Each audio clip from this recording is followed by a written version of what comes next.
बिहार के लाल शुभम कुमार का पार्थिव शरीर आज उनके घर बारसोई लाया गया। शुभम कुमार मणिपुर के नौनी जिले में 107 गोरखा रेजिमेंट में पदस्थापित थे। पिछले दिनों भूस्खलन के दौरान शुभम कुमार मिट्टी में दबकर शहीद हो गए थे। उसके बाद शुभम कुमार का मृत शरीर मिट्टी से बाहर निकाला गया और अंतिम संस्कार के लिए उनका पार्थिव शरीर उनके घर लाया गया। शुभम कुमार की मृत्यु के बाद उनका परिवार वालों का रो रो कर बुरा हाल हो गया है। वो परिवार में 2 भाई एक बहन से थे। वो परिवार के छोटे बेटे थे और उनके परिवार में उनका माँ और दादी है। बाप पहले ही शहीद हो गए हैं क्योंकि उनका बाप भी आर्मी में थे और उनका दादाजी समाज सेवी थे। शुभम कुमार को श्रद्धांजलि देने के लिए लगभग लाखों लोग आए थे, जिसमें से क्षेत्र के कई समाज सेवी, कई बड़े नेता भी मौजूद थे। शुभम कुमार का पार्थिव शरीर उनके घर लाने के बाद पूरे बारसोई बाजार में उनका शव यात्रा निकाला गया। उसके बाद उनका शव को शमशान घाट ले जाया गया और अंतिम संस्कार किया गया। नाम हुआ फखरुद्दीन अली अहमद। मैं CMP core of military police से आया हूँ। ये शुभम कुमार सिंह का दादाजी का नाम छट्टू सिंह था, जो समाज सेवी था और बारसोई के धरती में बहुत अच्छे लोग हैं इन लोग का परिवार। और ये इन्होंने आसाम राइफल में जो ड्यूटी निभा रहे थे, इसी क्रम में इनका निधन होता है और पूरे देश में ये इनका आहुति पहुंचता है। और बारसोई का धरती पर ये शुभम कुमार सिंह का लोगों को श्रद्धांजलि देने के लिए भीड़ उमड़ा हुआ है। आसाम राइफल के ऑफिसर्स और जवान, जिसे सिपाही, देश का सिपाही, बहादुर सिपाही कहते हैं, और है भी ये लोग देश का सिपाही।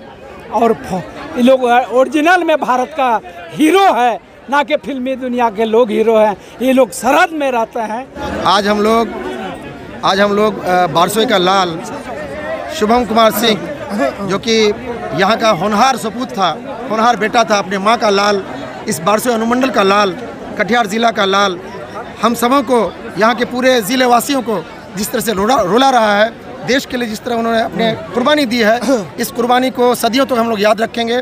क्योंकि हम एक चीज़ और कहेंगे, हम सरकार से विनम्र विनती भी करते हैं कि शुभम कुमार की मां के आंसू को, इस कटिहार ज़िला के सभी जितने यहाँ के लोग हैं, सभी के आंसू को देखते हुए आप शुभम कुमार के लिए, उनकी मां के आंसू को पोंछने के लिए हम यही कहेंगे कि ज़्यादा से ज़्यादा सरकार की तरफ से कम जो है इस परिवार को 2 करोड़ की मदद भी दी जाए और ये अपने देश के लिए न्यौछावर किया आपने इस धरती का लाल। हम भारत सरकार, उसके बाद रक्षा मंत्री और पूरे जितने भी सरकार के तंत्र हैं और पदाधिकारी हैं, सबों से मेरा आग्रह है, और बिहार के मुख्यमंत्री, माननीय मुख्यमंत्री नीतीश कुमार जी और डिप्टी सीएम माननीय तारकिशोर प्रसाद जी और तमाम लोगों से मेरा विनम्र आग्रह है, इस लाल के श्रद्धांजलि में आप जो है कम से कम उसके परिवार को जो है एक आर्थिक मदद के तौर पे कम से कम 2 करोड़ रुपया दें, ताकि एक थोड़ा सा मजबूती मिले। और ऐसे शहीद के लिए हम सभी लोग, डॉक्टर एम आर हक साहब, मून खान साहब, डॉक्टर मिनहाज साहब और तमाम ज़िला के जितने नेतागण हैं, जितने आवाम हैं, आम पब्लिक हैं, सभी को ही नम आँखों से उनको जो है हम लोग श्रद्धांजलि और खराज अकीदत पेश करते हैं। जय हिंद, जय भारत। इंजीनियर शाह फैसल, अध्यक्ष जन क्रांति। आज शुभम कुमार जो सीमांचल का बेटा, हमारे कटिहार का बेटा, बारसोई अनुमंडल का बेटा, आज मणिपुर के लैंडस्लाइड में ये जो अपनी जान का शहादत दे दिया, आज विनम्र आंखों से हम पूरे सीमांचल वासियों की तरफ से इनको जो है खराज अकीदत पेश करते हैं, विनम्र श्रद्धांजलि पेश करते हैं। आज जो जज्बा और जो हौसला के साथ इनका परिवार का जो हमेशा इन्होंने बलिदान दिया है, ये कभी भी भूला नहीं जा सकता है। साथ साथ हम केंद्र सरकार से ये मांग करते हैं कि इनको कम से कम जो है 3 करोड़ का मुआवजा दिया जाए, और साथ साथ जो बिहार सरकार से और हमारे यहाँ के जो जितने भी मंत्रीगण हैं, माननीय उप मुख्यमंत्री तारकिशोर प्रसाद हैं, और सारे लोगों से, नीतीश कुमार जी से, सारे लोगों से मांग करते हैं कम से कम इनको जो है राज का अंश की तरफ से जो है इनके परिवार को जो है 1 करोड़ का मुआवजा दिया जाए। और हमारे जो इनका जो शहादत हुआ है, इनके नाम से जो है बारसोई में जो है एक स्मारक बनाया जाए, ये हम मांग करते हैं। देखिए, सभी लोग नम आँखों से आज अभी उनके अंतिम संस्कार के लिए गया।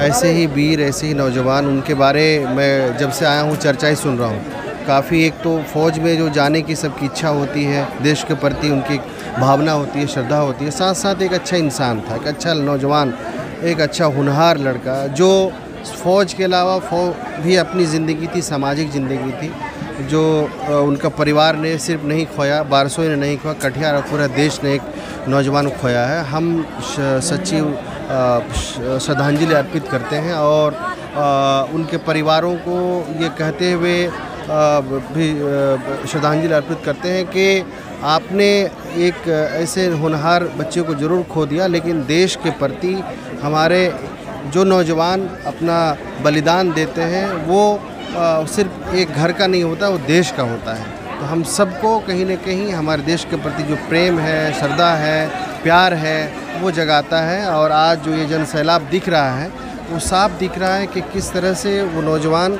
हमारे बारसोई जो प्रमंडल का नौजवान था उनको देखने के लिए, उनके आखिरी रस्म को देखने के लिए सभी लोग उमड़ पड़े हैं। हम सभी से अपील और गुजारिश भी करेंगे कि देश के प्रति जो आस्था, जो हमारा एक विचार होना चाहिए, हमारे जो नौजवान शहीद होते हैं उनके प्रति जो है श्रद्धा अर्पित करें और जो जोश खरोश के साथ नौजवान देश के लिए लगते हैं उसको और मजबूती कहीं न कहीं मिलती है। सरकार से हमारी अपील है कि जो कानून अनुसार, जो नियम अनुसार जो उनको तमाम मुआवजा मिलना चाहिए वो तो मिले, लेकिन चूँकि इलाका, ये समाज कहीं न कहीं बहुत पीछे हमारे तो यहाँ पे कुछ और ऐसे चीज़ें का मिले, उनका स्मारक बने जिससे यहाँ के और नौजवानों में देश के प्रति प्रेम बढ़े और ज़्यादा से ज़्यादा लोग जो है फ़ौज में जाने के लिए कहीं न कहीं प्रेरित हो, उसको लेके स्मारक भी उनका एक बनना चाहिए। मैं तौकीर आलम, ऑल इंडिया कांग्रेस कमेटी का राष्ट्रीय सचिव। आज शहीद भाई शुभम कुमार की मणिपुर के लैंडस्लाइड में जो शहादत हुई है, हम लोग नम आँखों से उसको श्रद्धांजलि लेते हैं। शब्द नहीं है, निशब्द हूँ, हताश हूँ, निराश हूँ कि एक तरफ हमारा देश का जवान शहीद हो रहे हैं और दूसरी तरफ सरकार ऐसे योजना लेके आ रहे हैं, अग्निपथ योजना। क्या हमारा जवान शहीद होने के लिए आगे बढ़ पाएगा? क्या उसको सही सम्मान मिल पाएगा अग्निपथ योजना में? 4 साल के लिए जो सरकार ये योजना लेके आ रही है, मैं इस योजना का विरोध करता हूँ। आज अल्लाह का, भगवान का शुक्र है कि हमारा शुभम भाई अग्निपथ योजना के तहत नहीं थे और मैं बिहार सरकार के माननीय मुख्यमंत्री नीतीश कुमार से मांग करता हूं कि आप इस परिवार को विजिट कीजिए, यहां आके उनकी मां से, उनके परिवार से मिलिए और उसकी हौसला अफजाई कीजिए।